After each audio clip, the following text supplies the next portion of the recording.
Hey everybody, welcome into Rink Toronto, presented by Brodie, Canada's home for casino games and sports odds where everyone goes to play. And tonight the Toronto Maple Leafs visit the Florida Panthers as they continue on this little road trip that they've got that started in New York, technically started in Ottawa, but they came home first. So I guess technically in New York.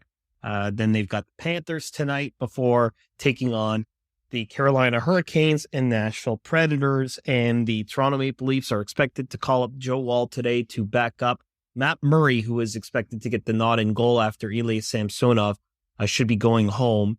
No morning skate for the Toronto Maple Leafs today, so we don't know yet what their plan is in terms of if they're going to go with 11 forwards or 7 defensemen or 12 forwards and 6 defensemen, because Bobby McMann, who had been playing the last couple of games, was not at practice yesterday, and it turns out that he re-injured his knee, which is going to keep him out of the lineup, and the Leafs will probably call up someone else. Wayne Simmonds would be the guy who goes in if they go with 12 forwards, but they just put him into the lineup for the first time in nearly 2 months against the Ottawa Senators the other night, so not sure if that's going to be part of the plan. Of course, the Leafs have 9 defensemen on their active roster, and that continues to be a storyline as to what the proper mix is. So this could be an opportunity for the Toronto Maple Leafs to kind of get back in there and go with 7 defensemen. One of those guys, if they do go with 7, or even if they go with 6, that will be back in the lineup is TJ Brodie, who blocked a shot in Ottawa and could have played against the Islanders, but decided,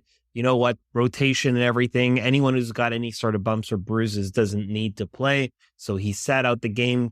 When he didn't take part in the practice the day before that, he just called it maintenance more than anything else. So it was not really a concern for the Maple Leafs or for Brodie. And that's good because you can make the argument that he is probably the more reliable defenseman of the group that will probably go to start the playoffs. So that's the story from a defensive standpoint. And the Toronto Maple Leafs will probably mix things up. They did put William Nylander back with John Tavares after Nylander and Tavares had been kind of called out for their play.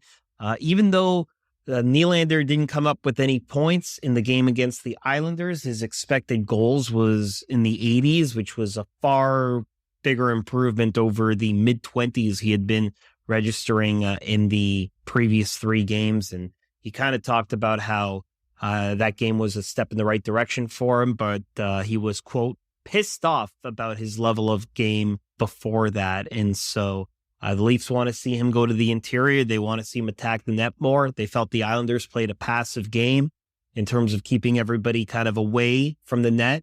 And it worked for the Islanders, giving the Maple Leafs their most lopsided loss of the season, 7-2 in favor of New York. So that's the story. Myself and Rob Wong will have your post-game show. Make sure you rate and subscribe on all of your favorite podcast platforms to Rink Wide Toronto, presented by Brodie, Canada's choice for free casino games, poker tips, and sports odds. Rink Wide Toronto, pregame, postgame, every game.